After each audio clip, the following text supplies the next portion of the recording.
Buenas tardes, vamos a comenzar este tiempo de estudio de la palabra y de oración.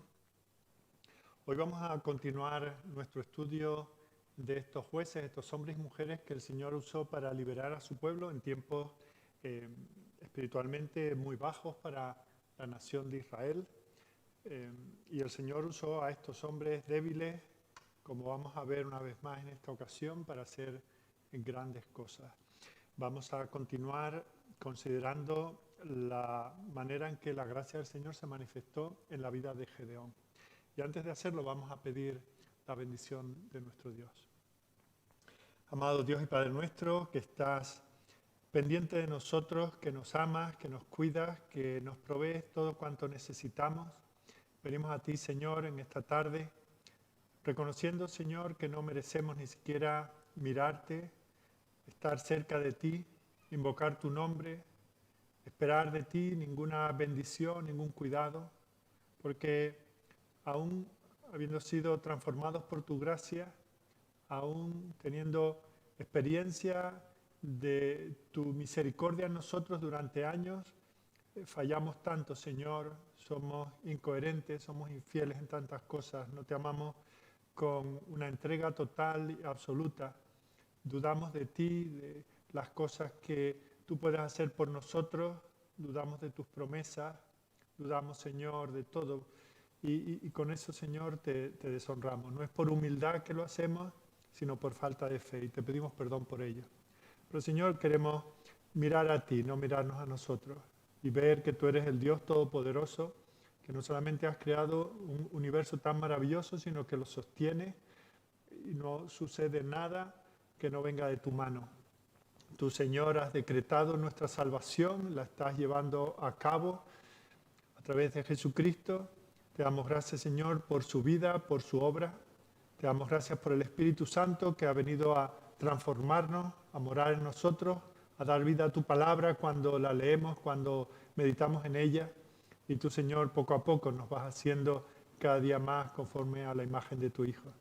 Y, Señor, para eso tienes medios. Y queremos darte gracias porque entre esos medios está la enseñanza que tú nos das en tu palabra. Te damos gracias, Señor, por aquellos que nos han enseñado a nosotros y gracias porque nosotros también podemos hacer partícipes a otros del conocimiento que tú nos das. Bendícenos, Señor, en esta tarde y haz que tu palabra sea clara ante nuestro entendimiento, que a nuestra voluntad la doblegue. Señor, que nos humilles y que nos uses según tú quieras. Bendice a todos aquellos que están aquí entre nosotros, aquellos que están desde otros lugares siguiendo este tiempo de estudio de la palabra. Donde quiera que estén, Señor, asístelos, bendícelos. Los que están enfermos, debilitados, recupérales en su salud. Aquellos, Señor, que están fríos espiritualmente, permite que aún en esta tarde ellos puedan ser beneficiados por tu palabra. Queda con nosotros, Señor, lo esperamos todo de ti y te lo pedimos a través de tu Hijo. Amén. Bueno, la semana pasada comenzamos a ver a este hombre Gedeón y cómo el Señor lo llama.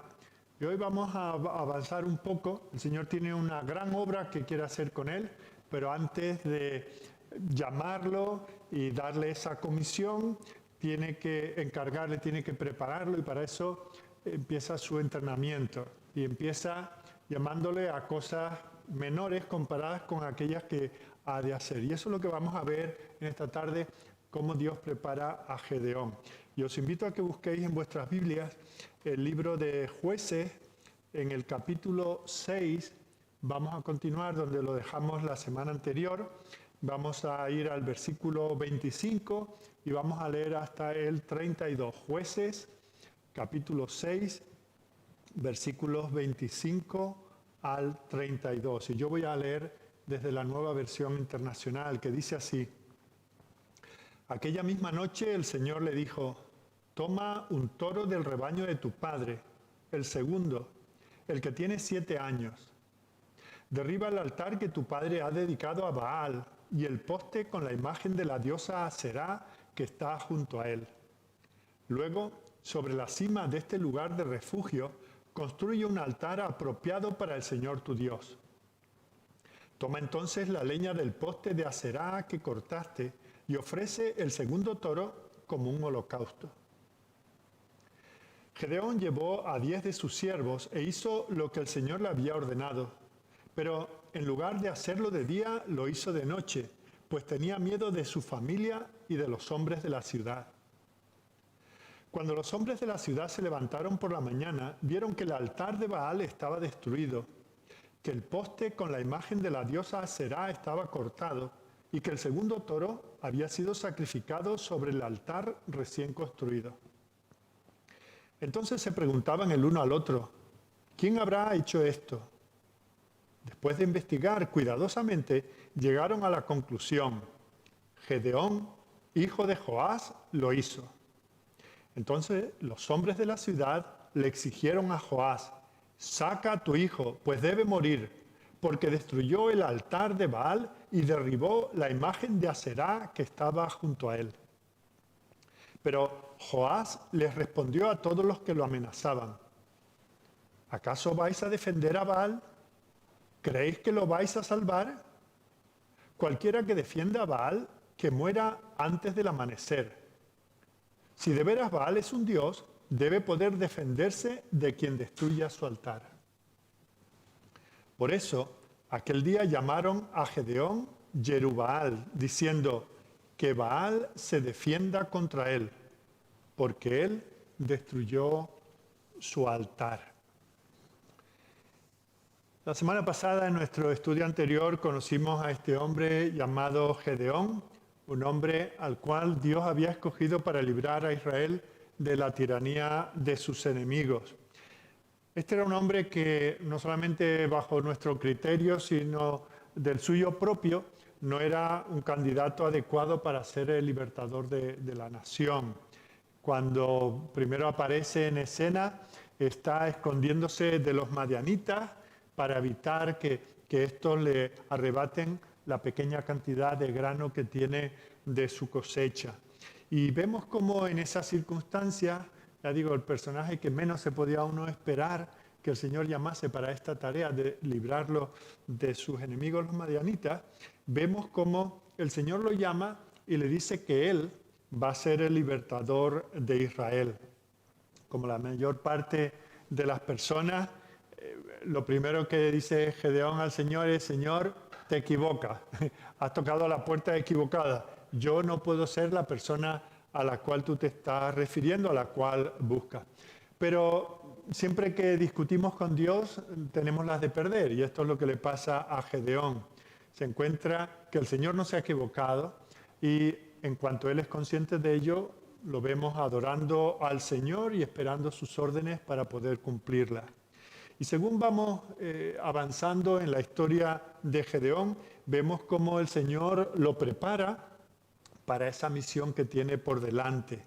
Y va a hacerlo ayudándole como cuando ayudamos a nuestros hijos a aprender a andar.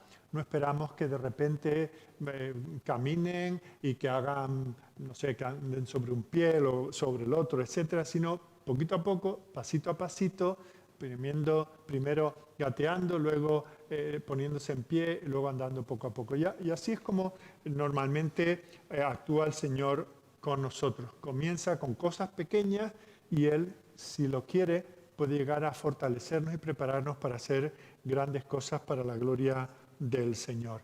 Y en el pasaje que acabamos de leer, vamos a ver uno de esos primeros pasos en la fe. Vamos a ver cómo Él, que no es pequeño en comparación con lo que luego va a ser, pero fijaos que no es cosa pequeña enfrentarse a una religión falsa como lo que a él le toca hacer en esta situación, rescatar de la cautividad espiritual a su propia familia, a su pueblo, enfrentarse a aquellos que defienden a los enemigos del Señor. Y vemos como al considerar esta historia, de alguna manera podemos vernos identificados con ella. Nuestras propias vidas se pueden ver reflejadas en la de este hombre, porque el Señor también quiere desarrollarnos a nosotros para llevar a cabo las proezas que Él tenga para nosotros. Nos reconocemos como lo que somos, pecadores perdidos, salvos por la gracia, incapaces, pero el Señor tiene un propósito, transformarnos conforme a la imagen de su Hijo. Y eso es lo que tenemos que tener claro siempre. A veces pensamos que la salvación se centra en nosotros, en que no vayamos al infierno, sino que vayamos al cielo, que seamos felices siempre. Pero fijaos que Dios tiene un propósito cuando Él viene a nuestras vidas, es hacernos como su Hijo.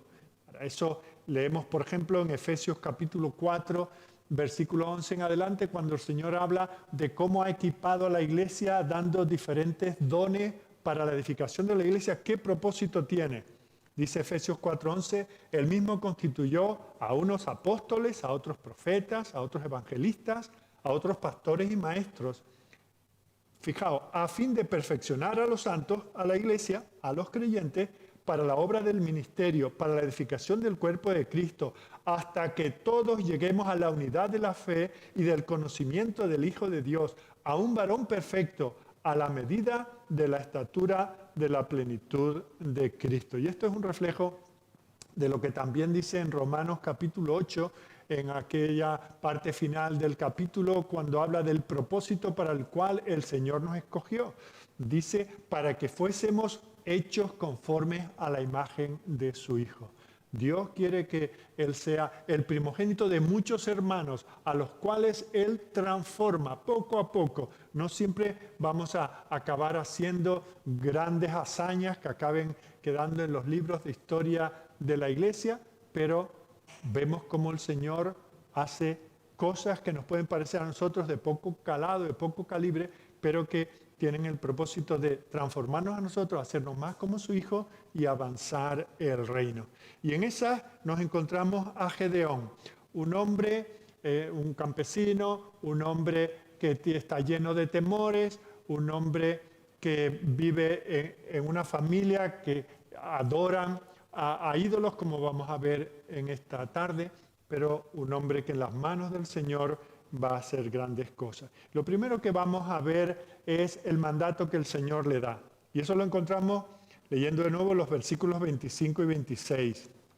Dice, aconteció que la misma noche le dijo Jehová, toma un toro del hato de tu padre, el segundo toro de 7 años, y derriba el altar de Baal que tu padre tiene, y corta también la imagen de acera que está junto a él, y edifica altar a Jehová tu Dios en la cumbre de este peñasco, en lugar conveniente, y tomando el segundo toro, sacrifícalo en holocausto con la madera de la imagen de acera que habrás cortado. Fijaos que esto es un libro de instrucciones, ¿verdad? Cuando compramos cualquier aparato, nos viene un libro de instrucciones. Cuando ahora que tenemos tantas normas para tantas cosas, se nos dan instrucciones bien precisas. Pues aquí tenemos un mandato bien claro, bien preciso, paso a paso, qué es lo que tiene que hacer, y luego lo otro, y luego lo otro. Vemos cómo el Señor no quiere que Él pierda tiempo. El tiempo es vida, no quiere que pierdas su vida. Cuando te creas adecuado para ello, conforme al criterio que tú consideres, si tú ves que es la ocasión, si ves que las puertas se te abren, no hay nada de eso. El Señor es muy específico. Manda a las personas tareas específicas en momentos específicos. Él nos llama, Él nos comisiona, Él nos envía y nosotros estamos llamando a hacer su voluntad. Fijaos que, por ejemplo, habla de que tenía que tomar el segundo toro de su padre. Bueno, ¿y por qué no el primero? Bueno, por lo que vamos a ver posteriormente, sabemos que el padre adoraba a Baal y tenía ya el primer toro consagrado a Baal. Y Dios no quería eso, que había sido destinado, era anatema, había sido destinado para una adoración pagana. Así que le dice que tome a este segundo toro. Baal sabemos que era el dios cananeo de la fertilidad y los cananeos consideraban que Baal era responsable del éxito o el fracaso de sus cosechas y de sus rebaños, y por lo tanto le daban lo mejor, hacían todo lo que estaba en sus manos para agradar a Baal y que Baal a su vez se agradase de ellos.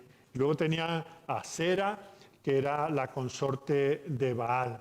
y en el culto, en la adoración a esos ídolos, pues ellos tenían todo tipo de aberraciones sexuales que cometían esperando que con eso se agradasen esos dioses y les diesen fertilidad, riqueza, buenas cosechas, etcétera, para ellos, para sus familias, etcétera.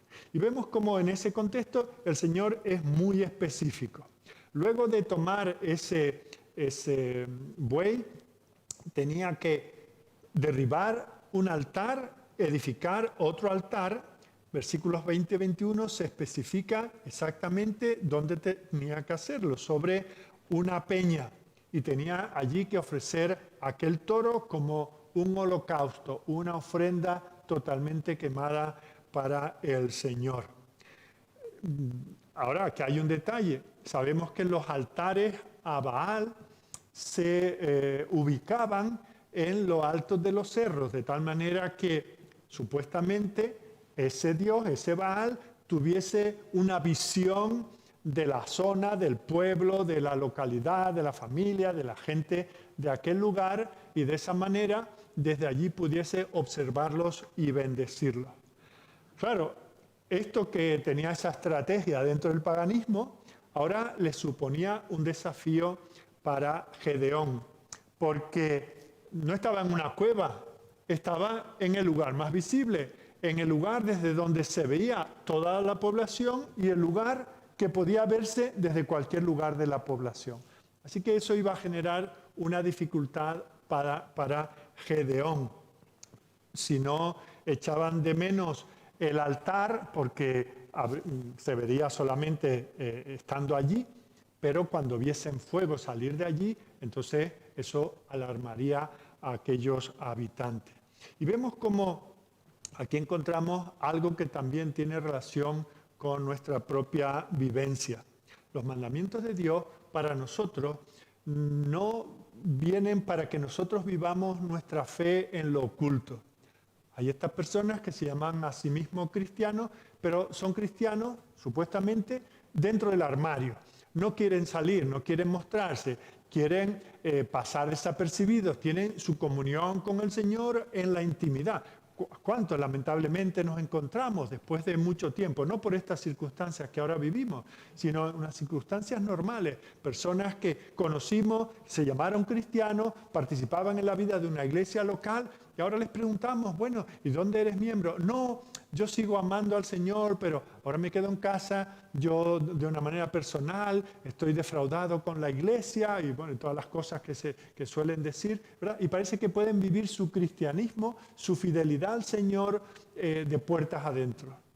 Pero el Señor quiere que nosotros vivamos para su gloria. Tenemos que ser manifestaciones, escaparates de la gloria del Señor, del poder del Señor Salvador en vidas como las nuestras.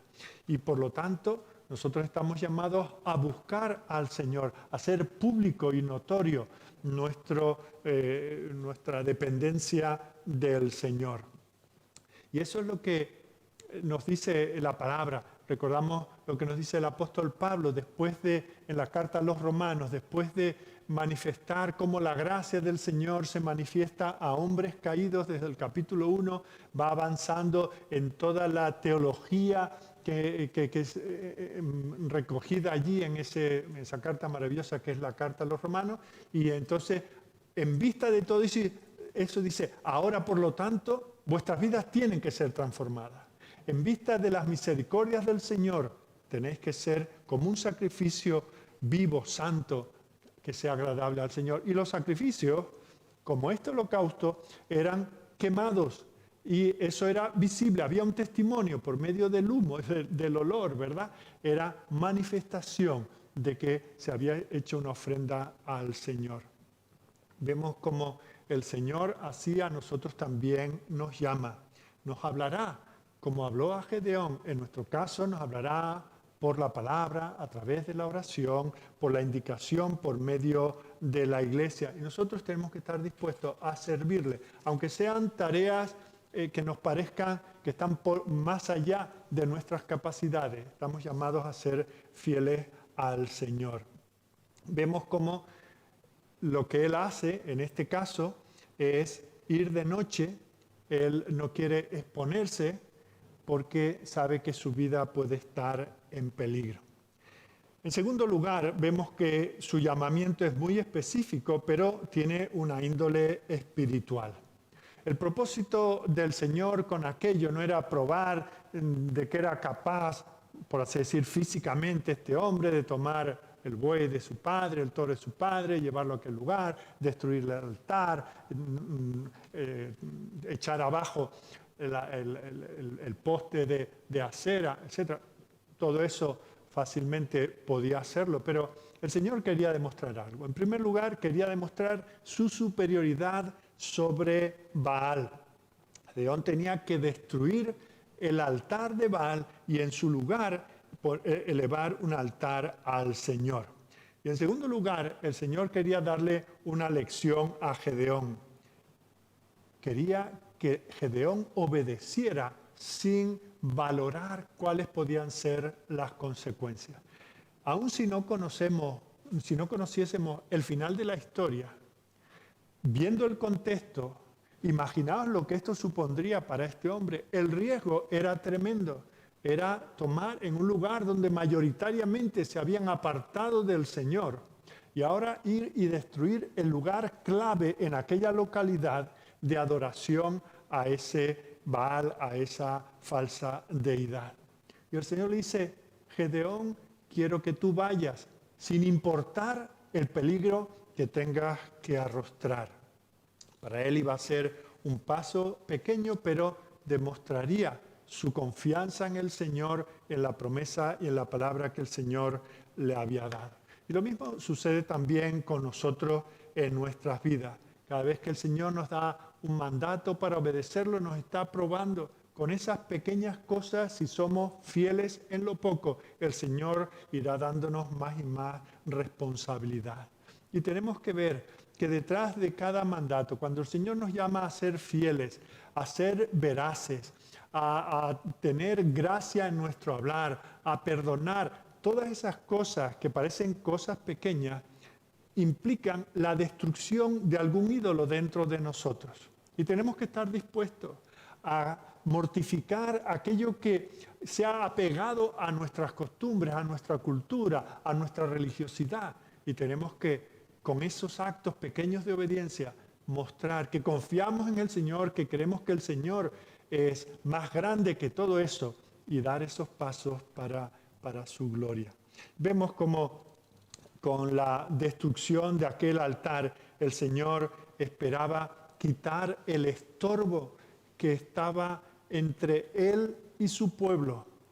Todos los que se inclinaban, todos los que honraban a aquel Baal, se estaban apartando del Señor, era dándole la espalda al Señor. Y el Señor iba a traerles liberación, pero no solamente la liberación física de aquella nación que los estaba oprimiendo.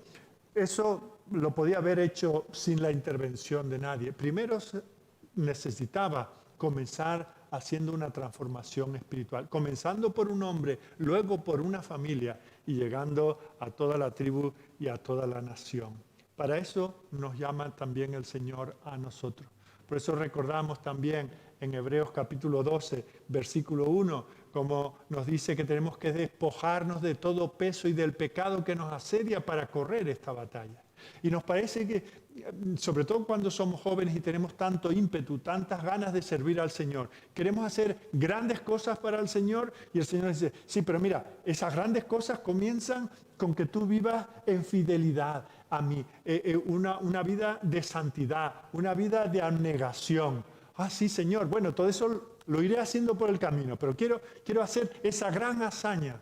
No podemos hacer esas grandes hazañas. El Señor no nos puede confiar esas grandes hazañas si nosotros no somos capaces de orar cada día, de leer la palabra del Señor cada día, de tener una comunión con una iglesia local habitual, que no seamos simplemente usuarios de la iglesia, sino que participemos vivamente en la iglesia.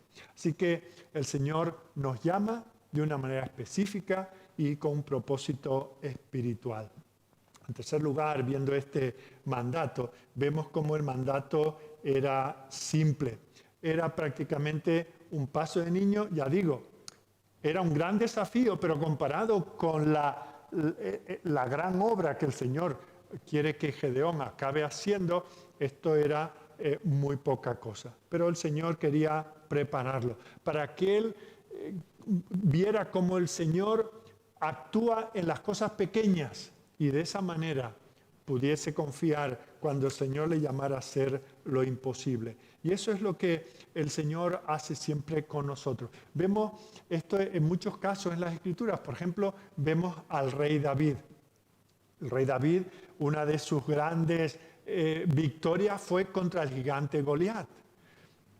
Nos fijamos en eso, pero antes de verle desafiando al gigante, encontramos a David que está cumpliendo con un deber tan simple como ser trabajador, como hacer la voluntad de su padre, estar cuidando las ovejas, siendo fiel en las pequeñas cosas. Allí, en esa circunstancia, en una ocasión se tuvo que enfrentar a un oso y el Señor le dio el coraje, la fuerza, la valentía para vencerlo. En otra ocasión, lo mismo con un león. Y esas cosas fueron las que lo formaron, siendo un jovencito. El Señor lo fue formando para que luego se enfrentara al gigante. Y luego, tal vez el mayor desafío no fue el gigante, sino luego reinar en el nombre del Señor a aquel pueblo de Israel. Vemos el caso de Abraham. Fijaos, el Señor lo llama algo tan menor como emigrar. Algunos de nosotros que estamos aquí en esta tarde no hemos nacido aquí, venimos de otro lugar y eso puede verse incluso como algo hasta festivo, es una aventura, tiene un romance eso de ir a nuevas tierras, conocer nuevas lenguas, nuevas culturas y costumbres. Y en esa pequeña cosa el Señor llama a Abraham y Abraham obedece. Dejar la comodidad de su tierra para ir a lo desconocido. No parece una gran prueba, ¿verdad? Pero el Señor luego le da otra prueba y le dice que confíe que Él va a ser el padre del hijo de la promesa. No había podido ser padre hasta una edad avanzadísima. Y el Señor le da ese mandato, confía, no será por los medios que tú quieres echarme una mano, teniendo otra mujer a la cual dejar embarazada para que ella tenga el hijo de la promesa, no va a ser así. Y él tiene que esperar al tiempo del Señor. Y con eso su fe se está fortaleciendo porque luego lo va a poner tal vez la prueba de las pruebas en la vida de Abraham. Aquel bebé de la promesa ahora le dice que lo sacrifique encima de un altar. Fijaos, si este hombre se hubiese negado, señores, que Ur es una localidad importante, aquí la cultura es elevadísima, ni siquiera me dices a dónde quieres que vaya, me mandas a lo desconocido. Si él no hubiese obrado en obediencia al Señor en aquella prueba, no habría sido capaz de tener la victoria en la gran prueba de su vida. Así que tenemos que ver que, y eso lo estamos viendo en estos, mucho al considerar a estos jueces, el Señor es el Dios de las cosas pequeñas, de las comisiones pequeñas. Y nuestra fidelidad tiene que comenzar con esas pequeñas obediencias en cosas menores y en esa práctica de la confianza en el Señor es donde nuestra fe se va haciendo más grande. Como dice el propio Señor en Lucas 16:10, el que es fiel en lo muy poco, también en lo más es fiel. Y en lo que muy poco es injusto, también en lo más es injusto.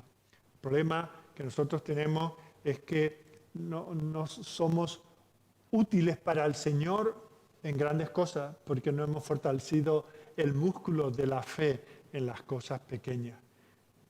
Es que orar, bueno, parece poca cosa. Leer la Biblia parece poca cosa. Participar activamente en la vida de la iglesia parece poca cosa. Llamar a un hermano, animar a otro, tener comunión, no entrar el último, irme el primero para no rozarme con nadie. Escuchar cuando un hermano te cuenta una vivencia que está teniendo y apartarte a un lado y orar con él. Es ocupar tu tiempo, ocupar tu vida, involucrarte en la vida de esa persona. Cosas pequeñas. Quisiéramos pastorear, quisiéramos ser misioneros en el otro lado del mundo, pero si no estamos dispuestos a esas pequeñas cosas, ¿cómo nos va a encargar el Señor cosas mayores? Así que de esta manera hemos visto cómo es el mandamiento que el Señor le da a este hombre. En segundo lugar, vamos a ver cómo Gedeón acata el mandato del Señor. Mirad el versículo 27. Entonces Gedeón, cuando oyó las instrucciones claras, específicas, de índole espiritual, aunque requerían una acción práctica, vemos la respuesta. Entonces Gedeón tomó 10 hombres de sus siervos e hizo como Jehová le dijo. Mas temiendo hacerlo de día, por la familia de su padre y por los hombres de la ciudad, lo hizo de noche. Lo primero que vemos aquí es la demostración de la fe de Gedeón. Sin dudarlo, Gedeón hizo exactamente lo que se le dijo. Nos dice aquí que reunió a 10 de sus siervos para que le ayudaran, despedazó, deshizo el altar de Baal y la imagen de Asera. Y tal como se presenta el lenguaje aquí, da la impresión de que fue hecho con prontitud, fue hecho con diligencia, fue una obediencia rápida y completa al mandato del Señor. Qué bueno sería si nosotros también estuviésemos listos y dispuestos a hacer las cosas que el Señor nos manda cuando el Señor nos manda. Cuando tenemos hijos que son pequeños y les damos un pequeño mandato y se hacen que no nos oyen, miran para otro lado, preguntan por qué no, se entretienen en otra cosa y decían, bueno, con tal de que lo haga al final, bueno, es que si no lo hacen cuando se lo decimos, ya no es obediencia. Ya lo hace por la conveniencia, cuando le viene bien, cuando le parece que ya es algo que sale de él o de ella. Eso no es obediencia. Y si nosotros no demandamos una obediencia inmediata, estamos siendo cómplices de su pecado. Vemos como Gedeón aquí no se demora, Gedeón actúa directamente, está dispuesto a hacer lo que el Señor le manda de manera inmediata. La tendencia nuestra, hablamos de los niños, pero ¿qué pasa con nosotros? ¿Cómo respondió el propio Gedeón anteriormente? ¿Cómo respondió Moisés cuando el Señor lo llamó? Ah, Señor, que yo no soy el hombre indicado, que yo no tengo don de palabra, es que la gente no me cree, no sé ni cómo te llama, ¿qué les digo? ¿Cómo me van a seguir? Nosotros también tenemos muchas excusas, muchas razones para darle al Señor, para no cumplir sus mandamientos. Fijaos el contraste, estamos estudiando el libro de Isaías los domingos. ¿Cuál es el contraste con este hombre? El Señor lo llama, allí en el capítulo 6, le muestra su gloria. Y cuando dice, bueno, a este pueblo que se tapa los oídos, que no quiere ver, quiero que alguien le predique el Evangelio. ¿Quién irá por nosotros? Isaías no lo duda. Heme aquí, envíame a mí. Ojalá nosotros fuésemos como este hombre por la gracia del Señor. Así que vemos que Gedeón demuestra fe, actúa inmediatamente, pero fijaos que la fe puede ser clara, puede tener ese objetivo que es el Señor lo ha dicho, yo obedezco, pero eso no significa que esté exenta de temor. Y eso es lo que sucede en el caso de este hombre. Se nos dice específicamente en el versículo 27, temiendo hacerlo de día, por la familia de su padre y por los hombres de la ciudad, lo hizo de noche. Está dispuesto, pero es consciente de la realidad que le rodea. No va a tener la simpatía de su propia familia, no va a tener el apoyo de sus conciudadanos. Y como es consciente de eso, ve que el Señor le llama, que el Señor le puede empoderar, pero él dice, por las circunstancias, yo obedezco, pero tengo esta idea, tengo este plan. Porque cuando se enteren, cuando diga Gedeón, ¿a dónde vas? Que son las 11 de la mañana, ¿no estás trillando el trigo allí en casa? No, es que voy a ir a destruir el altar de Baal.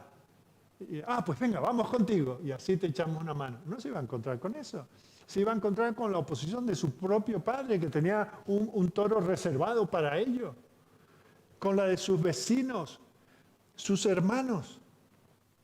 Gedeón tiene claro a qué lo ha llamado el Señor, pero con la fe hay también una mezcla de temor. Y el temor controló sus acciones. Hizo lo que el Señor le dijo, eso es cierto, pero vemos cómo también lo hizo con desconfianza en el Señor. Y antes de juzgar a este hombre, tenemos que darnos cuenta de que nosotros no somos muy diferentes en nuestro actuar. Lo primero que consideramos son nuestros propios fracasos. Sabemos cómo hemos sido en el pasado. Lo hemos intentado tantas veces. Sabemos que no hemos sido tan fieles como el Señor espera, ni siquiera como nosotros mismos esperábamos. Y eso nos coarta. Y eso nos llena de temor. Y eso nos limita. Somos también conscientes de nuestro alrededor. De que las personas nos van a ver. Y que si la cosa no sale, luego con qué cara les vamos a mirar. Servir al Señor tiene un precio. A veces un precio muy alto. Y cuando consideramos esas cosas y vamos viendo todos esos factores, nuestra fe se debilita. ¿Por qué? Porque dejamos de mirar al Señor. Miramos nuestras circunstancias, nos miramos a nosotros, nuestras incapacidades y nuestra debilidad. Y es cierto que tenemos que ser conscientes, nos dice también la Escritura, que no debe nadie de pensar de sí mismo más de lo que debe de pensar. Somos por la edad, ya un hombre de mi edad no puede hacer cosas ni por mucho esfuerzo que ponga, hacer cosas que podía hacer con 20 años. Y un niño que se queda a 1,50 m no puede esperar llegar a ser el campeón de baloncesto de la liga, ¿verdad? Conocemos nuestras limitaciones y es bueno que lo sepamos. Pero por otro lado, en estas batallas espirituales no hay estatura pequeña, no hay edad demasiado avanzada, no hay falta de experiencia que muchas veces también presentamos como una excusa. Fijaos que la confianza debe estar en el Señor. Antes os hablaba de David y su enfrentamiento con Goliat. Fijaos que que era un jovencito, que sí, que se había enfrentado al oso y al león, vemos cómo tiene confianza no en sí mismo, sino en el Señor. Y cuando se enfrenta a él, dice 1 Samuel 17:47, y sabrá toda esta congregación que Jehová no salva con espada y con lanza, porque de Jehová es la batalla, y él os entregará en nuestras manos. Fijaos, ni siquiera lo dice en singular, caerá Goliat, no. Todos sus enemigos caerían, no él, el Señor, porque del Señor es la batalla. Nuestro deber es obedecer, ser fieles. El éxito está en las manos del Señor. Nuestro deber es estar dispuestos, ser instrumentos adecuados, útiles, estar ahí preparados para cuando el Señor quiera usarnos, como Él quiera usarnos. Y Él lo dice en aquella parábola de la vid, Juan 15:5, yo soy la vid, vosotros los pámpanos. El que permanece en mí y yo en él, este lleva mucho fruto, porque separados de mí, nada podéis hacer. Por nosotros mismos, si nos miramos a nosotros mismos, podemos decir, Señor, yo no puedo. Pero en Cristo podemos. Estas victorias espirituales solo las tenemos como estamos unidos a Él. Y como digo, conscientes de nuestras limitaciones y a veces temblándonos las piernas. Hay cosas a las que nunca nos acostumbramos. El Señor me llamó a predicar desde los 16 años y aún así tiemblo cada vez que estoy aquí. Lo que estoy haciendo esta tarde no es de mi agrado, no lo hago con familiaridad. En la confianza en el Señor. Porque yo no estoy llamado a dar discursos, a predicar sermones.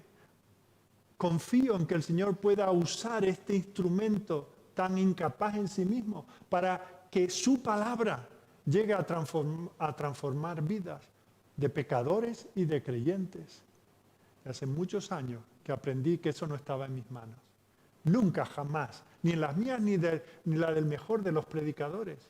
Y es por eso que la parte a la que el Señor me llama, la hago en la confianza de que el Señor es el que lo hace. Eso es un poco o parte de lo que el apóstol nos quiere decir cuando, escribiendo a los Gálatas, dice en el capítulo 2, versículo 20, ya no vivo yo, mas vive Cristo en mí. Y lo que ahora vivo en la carne, lo vivo en la fe del Hijo de Dios. Tiene otro contexto al que estamos viendo en esta tarde, pero hay una realidad que es aplicable. Ya no vivimos nosotros para nosotros mismos. La labor a la cual el Señor, fijaos, aparte de quitar unas piedras de un lugar, de talar un poste y de sacrificar un toro y ofrecerlo, esa parte la podía hacer hasta un pagano. Es que eso lo hacían los paganos allí mismo. De lo que se trataba era de una victoria espiritual, de que aquella gente abandonase una religión para seguir al Dios vivo y verdadero. No nos quedemos con el altar y el toro y la sangre y el fuego. Eso es accesorio. La gran obra que el Señor quiere hacer en su pueblo en tiempos de Gedeón y a la cual Él le llama y lo quiere involucrar, no es aquello. Eso lo podía haber hecho cualquier otro. Hasta un incrédulo podía haberlo hecho. Pero ese cambio espiritual, esa reforma espiritual que el Señor quería hacer, solo lo podía hacer el propio Señor. Y cuando Gedeón comprende eso, es cierto, con sus temores, pero también con la fe que el Señor le da, él sigue adelante. Y en tercer lugar, hemos visto el mandamiento, hemos visto cómo Gedeón obedece, acata el mandamiento. Y vamos a ver en tercer y último lugar en esta tarde las consecuencias que surgen de aquel acto de obediencia. Lo vemos en los versículos 28 al 32. Después de escribir, de explicar el autor cómo fueron los hechos, vemos las consecuencias. Lo primero que ocurre es un alboroto tremendo en aquella comunidad. En todo lo que ocurrió, uno se agradó y muchos se desagradaron. Se agradó el Señor. Aquí tiene un siervo fiel que está comenzando una obra para la transformación espiritual de su pueblo. Pero el resto de la comunidad estaban muy enfadados.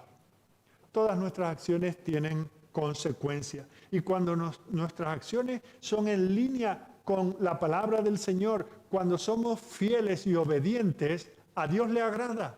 Dios se complace con nosotros. Pero muchas veces es el único que se agrada, como es en este caso. Dios va a ser glorificado, pero la gente que nos rodea, que no ha recibido el mismo llamamiento, ni tiene la misma perspectiva, la misma cosmovisión que nosotros, ni la misma fe que nosotros tenemos por la obra del Señor, esa gente no se agrada, no entenderá. Pero ¿cómo te atreves? ¿Cómo osas? ¿No sabes que esto es lo que nosotros creemos? ¿No sabes que esto es lo que nosotros practicamos? Bueno, pues vamos a ver las consecuencias. En primer lugar, con este acto se ha ganado el agrado de Dios, pero la enemistad de sus paisanos. Mirad lo que sucede por la mañana. Él actúa de noche y por la mañana no tardaron 3 meses. A la mañana siguiente, cuando los de la ciudad se levantaron, bien temprano, y aquí que el altar de Baal estaba derribado y cortada la imagen de acera que estaba junto a él. Y el segundo toro había sido ofrecido en holocausto sobre el altar edificado. Y entonces comienza la investigación. Se dijeron unos a otros, ¿quién ha hecho esto? Y buscando, inquiriendo, les dijeron, Gedeón, hijo de Joás, lo ha hecho. Entonces los hombres de la ciudad dijeron a Joás, al padre, saca a tu hijo para que muera, porque ha derribado el altar de Baal y ha cortado la imagen de acera que está junto a él. Fijaos que ha habido para ellos un crimen, investigan y si hay un crimen, hay un criminal. Alguien ha hecho esto. Y cada uno fueron preguntando, este no pudo ser porque yo estaba con él, sabemos que no tuvo tiempo, hicieron su pequeña investigación, tal vez alguien, como diríamos, se fue de la lengua. El caso es que muy pronto averiguaron que Gedeón había hecho esto. Entonces llaman al padre de Gedeón y fijaos, dice, saca a tu hijo para ejecutarlo, porque según lo que ellos creían, había desafiado a Baal. Ahora, antes de seguir, hagamos una reflexión respecto de nosotros mismos. Muchas veces nos equivocamos pensando que si nosotros hacemos las cosas que Dios nos manda hacer, como Dios quiere que las hagamos, muchas veces pensamos que eso la gente lo va a ver y va a decir, mira, qué buen vecino, qué buen padre, qué buen cristiano. No comparto su fe, pero tiene que ser buena porque mira qué hombre, qué mujer ha hecho su religión de él. Y a veces nos creemos eso. Y nos sorprende que la gente no vea, no aprecie la gracia del Señor en nuestras vidas. Pero fijaos, lo que suele pasar mayormente es que los que nos rodean no lo entienden. No lo entienden nuestra familia, no lo entienden nuestros amigos, no lo entienden a veces ni siquiera algunas personas que son cristianos, pero cuya espiritualidad deja mucho que desear. Ay, aquí va lo hace para exhibirse. ¿Quién se cree que es? ¿A qué aspira? ¿Cuántas cosas se dicen? Lamentablemente, de boca de algunos que se llaman cristianos. Y con eso tenemos nosotros que contar. Volvemos de nuevo a David. Fijaos que en todo aquel contexto, en su juventud, ¿cómo lo trataban los hermanos? 1 Samuel 17, 28. Y oyéndole hablar Eliab, su hermano mayor, con aquellos hombres, se encendió en ira contra David y dijo, ¿por qué has descendido acá? ¿Y a quién has dejado aquellas pocas ovejas en el desierto? Yo conozco tu soberbia y la malicia de tu corazón, que para ver la batalla has venido. Fijaos, su hermano mayor, que tenía que protegerlo, que hablar bien de él, que estar orgulloso, si cabe, de que su hermano venga ahí al frente de batalla y esté dispuesto en el nombre del Señor a enfrentarse al enemigo. Y es el primero que lo rechaza. Empieza con cosas domésticas, ¿verdad? ¿Para qué has descendido? ¿Y dónde está tu responsabilidad con las ovejas de papá?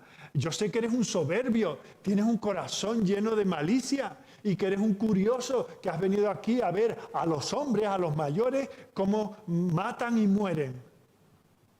Vete a casa. ¿Cuántas veces, lamentablemente, encontramos eso dentro del pueblo del Señor? Cristianos hablando mal de cristianos porque están intentando vivir vidas más consagradas al Señor, tener un servicio al Señor que muchas veces se hace en la discreción, pero hay cosas que son obvias, que echan humo, que quedan abiertas y la gente los ve y no ve la gloria del Señor en eso, sino ven malicia, ven pecado, ven maldad en estas cosas.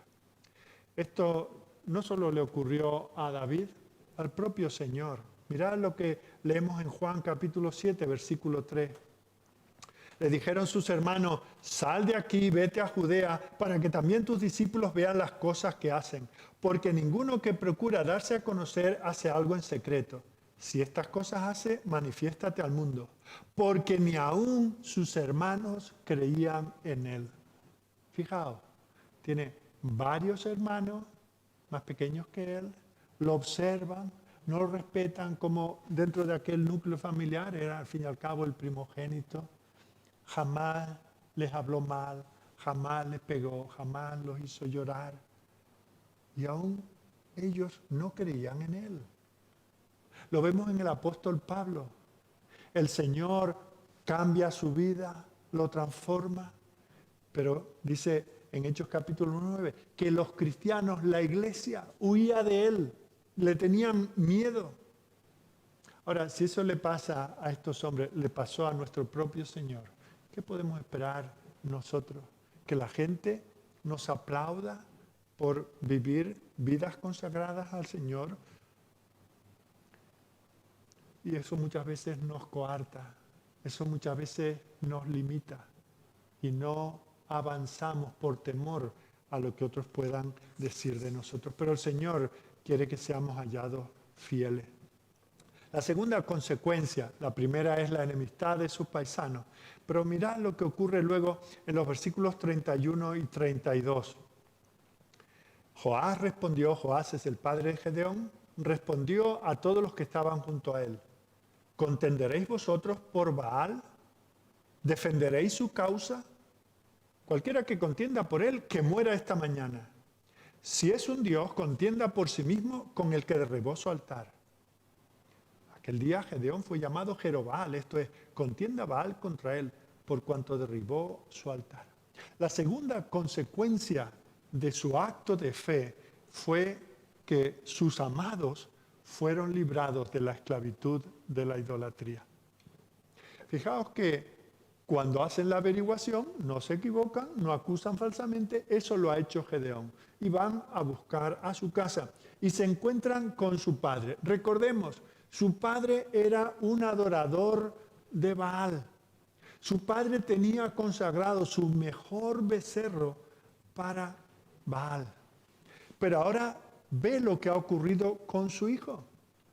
Y fijaos cómo de repente se convierte en un defensor, no solamente de su hijo por ser su hijo, sino de Dios. Y se da cuenta de que Baal no es un Dios en el que confiar. ¿Qué es lo que le dice? ¿Vais a interceder vosotros por Baal?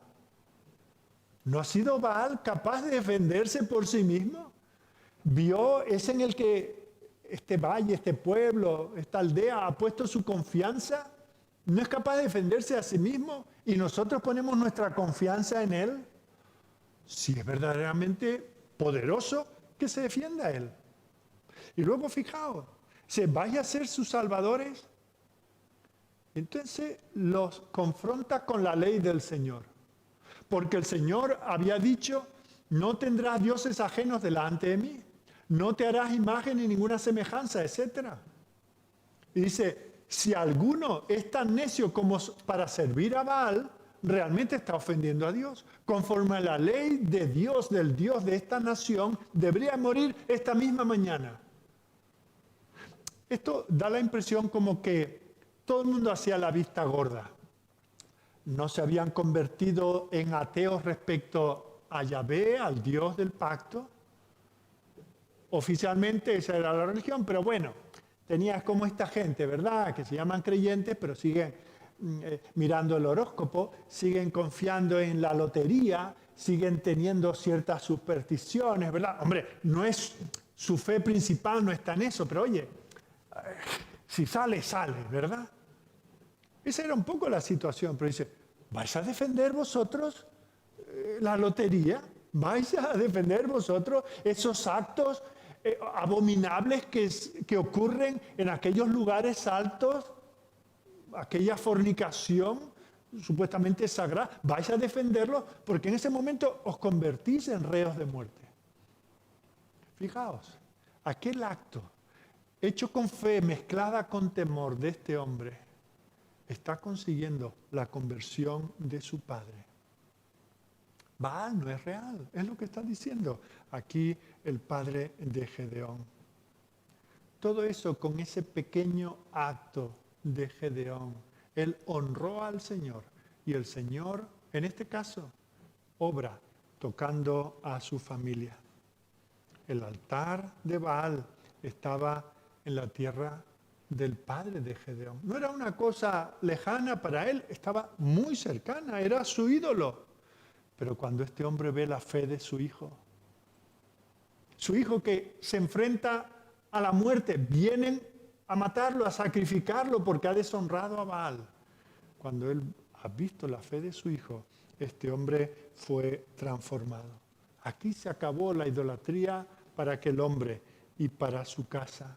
Aquí tenemos un hombre defendiendo la fe en el Dios vivo y verdadero. Ha sido librado de la esclavitud espiritual. ¿Por qué? Porque hay un hombre fiel.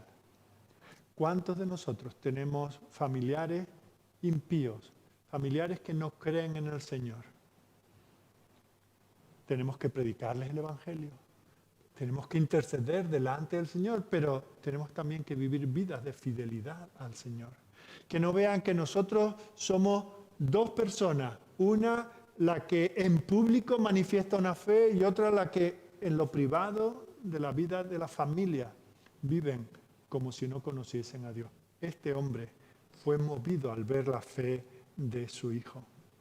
No siempre esto no es una regla de 3, siempre que hagamos esto, se cumpla el otro factor, vamos a tener esta consecuencia. Pero así es como el Señor puede cambiar la vida de nuestra familia, de la iglesia y de la comunidad.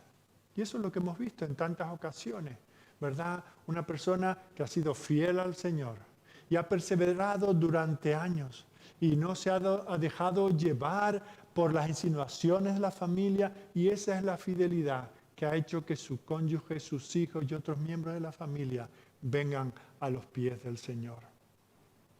Aquel acto pequeño de fe consiguió la liberación espiritual de sus amados.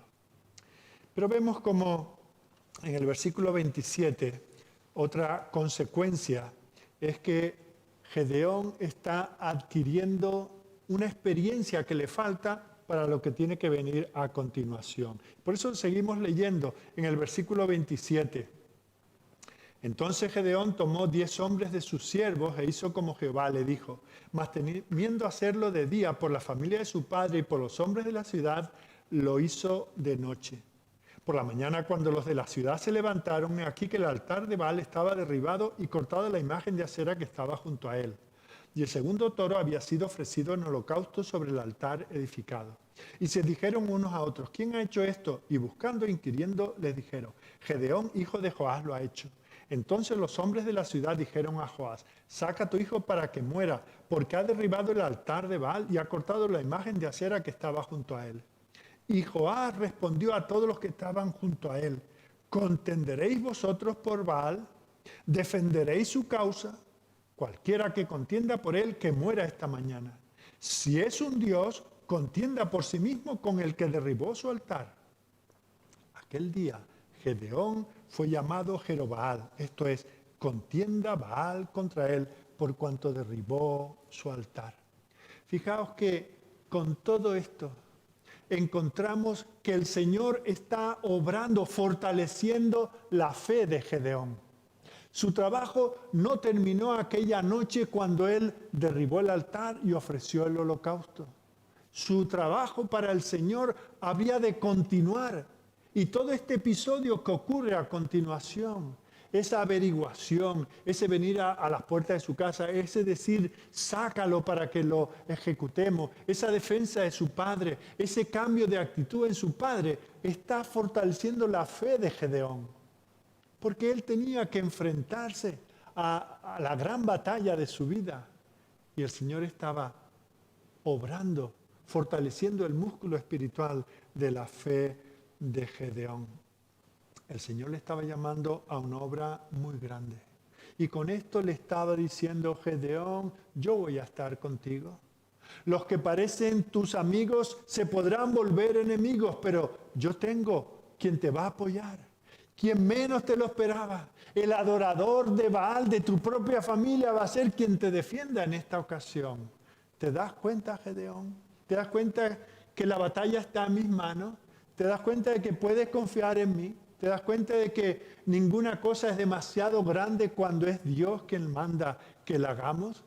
Quien te da la victoria, quien sale en tu defensa ahora, es el que te dará la victoria cuando te llame a grandes cosas. Así que Gedeón aprendió una lección, aprendió que Dios puede, que Dios es más poderoso que los dioses paganos, que las influencias paganas. Nosotros ahora mismo vivimos en una sociedad mundialmente, ¿verdad?, que está controlada por los poderes del mal y estamos preocupados por lo que se enseña en los colegios, por lo que se emite en la televisión, por la cultura que se ha creado, por la degradación moral. Y decimos, ¿quién puede contra eso?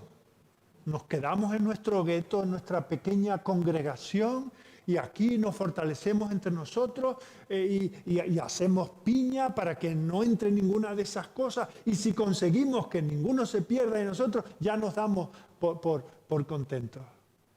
Fijaos, el Señor tiene poder para cambiar a las personas más endurecidas, a las naciones más apartadas, a aquellos que están más entregados a estas enseñanzas, a estas idolatrías. El Señor puede con el más grande de los enemigos. El Señor puede mantener su palabra. El Señor nos da la victoria. El Señor va a coger a este hombre que es un don nadie, que se esconde para hacer las labores del campo, el Señor va a hacer de él un guerrero victorioso. Eso es lo que el Señor nos llama también a hacer a nosotros.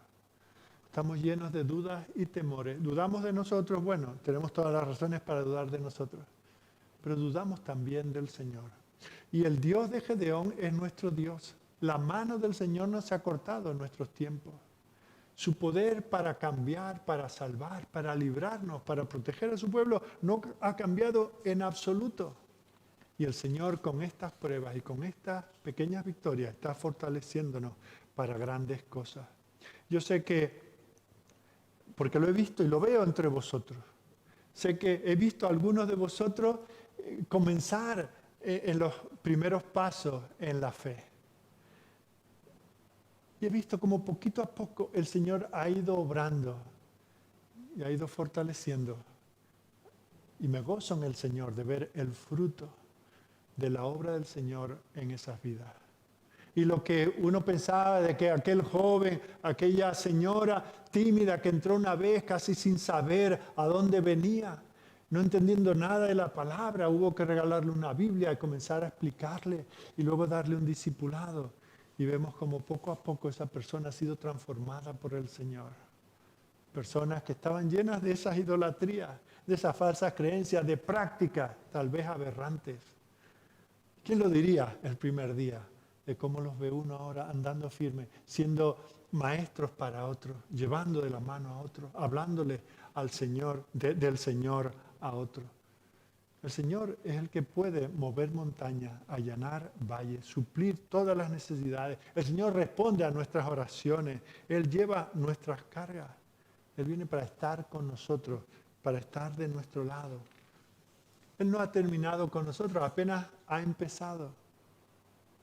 Con pequeñas cosas, con pequeñas comisiones, como hacemos nosotros con nuestros niños, digamos, con pequeños mandados, con pequeños recados. Haz esto, toma esto, ayúdame aquí, lleva la bolsa, coge el otro lado, tira esto, recoge esto. Y con estas cosas vamos viendo, creando confianza. Aquí estoy yo, si no puedes yo te ayudo. No lo hagas así, hazlo de esta manera. Yo solito, papá. Bueno, sí, pero aquí estoy yo, ¿verdad? Y el Señor va formando nuestro carácter, fortaleciendo nuestra fe. Y termino en esta tarde preguntando, ¿está Dios obrando así en tu vida? Siendo objetivo y reconociendo todas tus debilidades, ¿ves esas evidencias en tu vida? ¿Ves que el Señor ha obrado en ti, no solamente desde antes de la fundación del mundo, sino en el tiempo, aquí, en tu vida? ¿Ves cómo el Señor te va comisionando de cosas pequeñas a mayores? ¿Puedes mirar atrás y recontar las bendiciones, esas transformaciones que el Señor ha hecho? Esos pequeños mandados, cómo te ayudó a vencer los temores, las dificultades y cómo ahora te puede hacer responsable de más cosas. Todo comienza poniendo nuestros ojos en aquel que fue enviado no con un pequeño mandado, con la comisión más grande que jamás haya podido tener una persona. Y vino y tuvo que pasar por toda una infancia con todas sus debilidades. Y tuvo que pasar por todo el aprendizaje en su juventud y llegar a adultos y enfrentarse a un pueblo que no lo quería. Vino a los suyos y los suyos no lo recibieron. Pero fue fiel en lo poco. Con 12 años estaba en las cosas de su padre. No estaba perdiendo el tiempo en jueguecitos y en tonterías. Estaba en las cosas de su padre. Fue memorizando la palabra. Fue encontrando en los profetas lo que decían de él. Y fue caminando y en pequeñas pruebas fue luego capaz de ir al desierto guiado por el Espíritu y allí vencer donde Adán falló para poder cargar con nuestros pecados en la cruz. Allí solo, abandonado, este hombre fue con 10 que le ayudaron. Jesucristo se encontró solo en la cruz. En ese acto de obediencia nos llevó a nosotros a la gloria. Mirándole a Él, en la confianza de que quien le resucitó de los muertos ha prometido estar con nosotros. Vayamos nosotros adelante, seamos fieles en las cosas pequeñas y dejemos en las manos del Señor el resultado. Vamos a orar. Señor nuestro Dios, queremos darte gracias por esta historia de este hombre. Te damos gracias, Señor, por cómo tú le llamaste en primer término, hacer cosas que parecen casi sin importancia. Pero tú, Señor, estabas haciendo una gran transformación espiritual que podemos ver en el cambio que hiciste en su propio Padre. En aquellos, Señor, que le acompañaron y estuvieron dispuestos también a enfrentarse a sus vecinos, porque ellos también fueron partícipes de aquel acto de derribar el altar de Baal. Señor, muchas veces nos llamas a derribar altares que tenemos en nuestros corazones, a desprendernos de cosas que amamos tanto. Sin dejarte a ti, Señor, seguimos teniendo pequeños lugares, pequeños rincones de adoración en nuestros corazones y se los cedemos a quien no pertenece. Señor, no hay nada que nos pueda dar vida como nos la puedes dar tú. Y no hay vida mejor vivida que la que es en servicio a ti. Estamos aquí, Señor. Nuestra disposición cuando escuchamos la palabra como en esta tarde es decir, Señor, haz conmigo lo que quieran, pero luego vienen las dudas, luego vienen las desconfianzas y te pedimos, Señor, que aun cuando estemos en esas situaciones más bajas espiritualmente, tú no nos dejes a nosotros, que nos reprendas, que nos exhortes, que nos pongas al lado un compañero, como quiera que sea, Señor, que cada día, cada instante de nuestra vida lo vivamos en servicio a ti. Te pedimos, Señor, por toda esta congregación que aquí se reúne. Vivimos tiempos muy difíciles, Señor. Nuestra fe es puesta a prueba. Nuestra pereza espiritual se acrecienta. Ahora tenemos 1000 excusas, Señor, para no obedecer a la gran comisión. Pero, Señor, delante de ti eso no nos vale. No hay razón para que no seamos obedientes, fieles a ti cada día, para que busquemos tu rostro en oración, para que escuchemos tu palabra cada día y para que salgamos a proclamarla. Úsanos, Señor. Te lo pedimos en el nombre de tu Hijo. Amén.